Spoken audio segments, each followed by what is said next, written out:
I'm gonna kill you.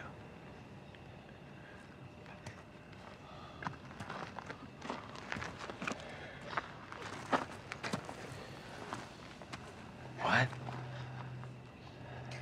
I didn't quite catch that. You're gonna have to speak up.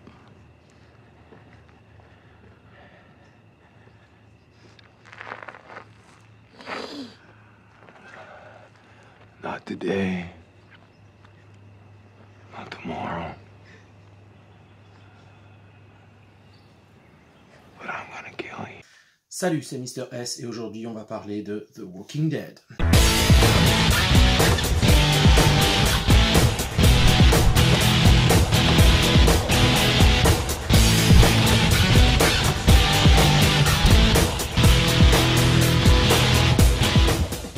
Et comme vous l'aurez compris, spécifiquement, on va parler aujourd'hui de l'épisode 1 de la saison 7, qui a été vraiment un très grand moment de télé.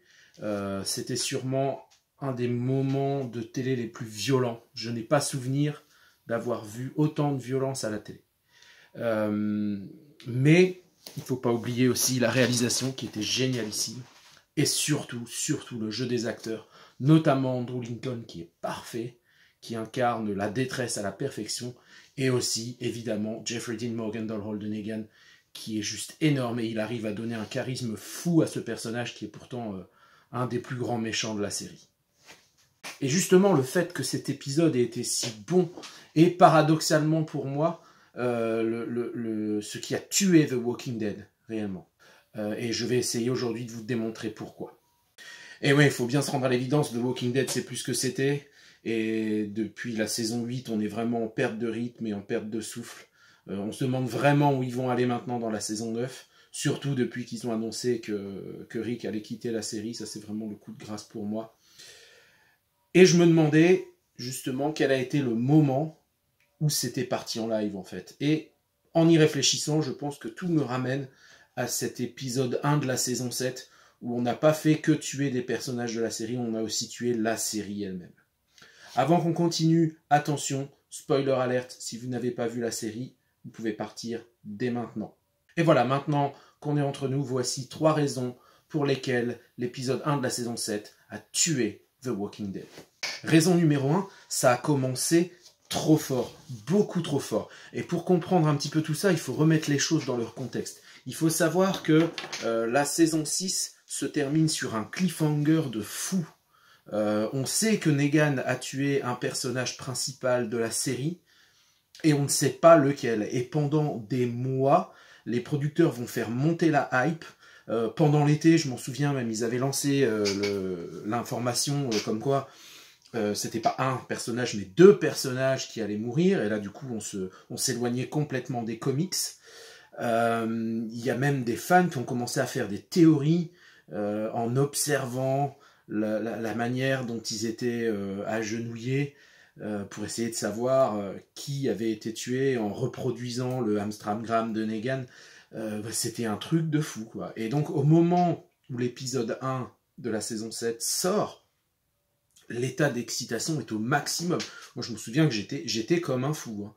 On s'est regardé ça entre copains et cet épisode a eu un effet incroyable sur nous. On était bouleversés. Je me souviens qu'il y en avait même qui pleuraient, quoi. C'était un truc... je me souviens pas d'avoir été dans un état pareil pour une série, honnêtement.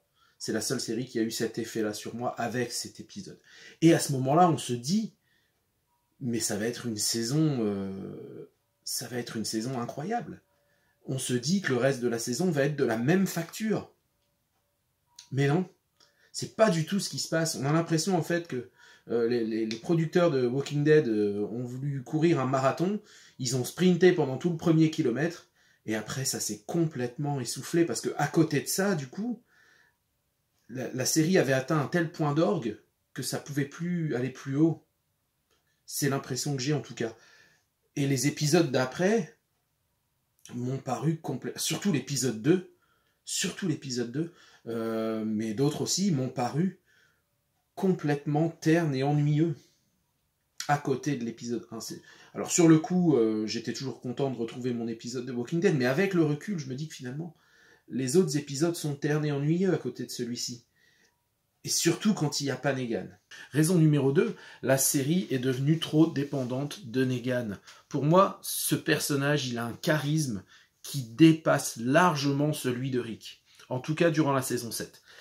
Alors, il y a quand même un problème quand le méchant a tendance à être plus aimé que le héros de la série.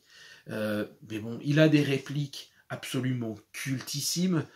Il a toujours ce sourire narquois aux lèvres, moqueur, là, comme ça. Bref, c'est l'archétype de l'enfoiré, mais on ne peut pas s'empêcher de l'aimer. C'est ça qui est énorme. Et quand il n'est pas là, on s'emmerde. On s'emmerde. Et je me rends compte que, en fait, à partir de ce début de saison 7, à chaque épisode, je me disais, pourvu qu'il y ait du Negan. Je veux du Negan. Et quand j'avais pas de Negan, j'étais frustré. Et on s'emmerde, pardon, mais on s'emmerde quand il n'y a pas Negan. Et ça pose quand même un sacré problème. Et donc, c'est pour ça que ça a contribué, je pense, au déclin de The Walking Dead. Et enfin, raison numéro 3, qui est également liée au personnage de Negan, c'est que j'ai un gros souci de cohérence avec l'évolution de ce personnage. C'est-à-dire que dans l'épisode 1 de la saison 7, on nous le présente comme quelqu'un d'impitoyable, hein, et qui dit d'ailleurs, texto, hein, ça ne fait que commencer. Et on se dit, mais s'il commence comme ça, par tuer 2 personnages principaux, mais qu'est-ce que ça va être dans la suite? Et puis, ça retombe comme un soufflet. Tout au long de la saison 7, la bande de Rick va lui faire des coups fourrés, mais il ne va pas y avoir plus de conséquences que ça. Par exemple, quand Daryl s'échappe de sa cellule, ça n'a pas l'air d'inquiéter Negan plus que ça. Quand Rosita essaye de l'assassiner, bah, il se contente de prendre Jen en otage. Bon, moi je pensais qu'il allait ressortir la batte et puis en prendre un au hasard et bam.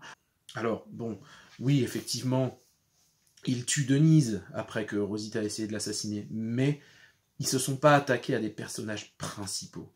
Et ça, c'est vraiment dommage. Ça, c'est vraiment dommage. Parce que du coup, ça crée un décalage entre le Negan inflexible qu'on nous a présenté au début, qui dit, voilà, j'ai besoin que vous me connaissiez et vous allez me connaître et vous allez voir que je suis hyper cruel. Et finalement, dans la suite, il ne se montre pas si cruel que ça. Et ça me pose problème, parce que du coup, on a fait monter la pression pour finalement la faire retomber, et ça vraiment, c'est dommage, ça fait perdre beaucoup d'intérêt à la série. En tout cas pour moi.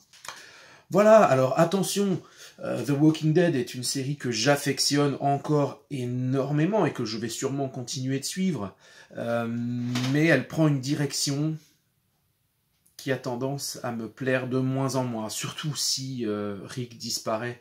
Là, franchement, si Rick disparaît, je ne sais pas ce qui va se passer après. Je ne sais pas si je vais pouvoir continuer. Tout dépend de la direction dans laquelle ils vont emmener la série.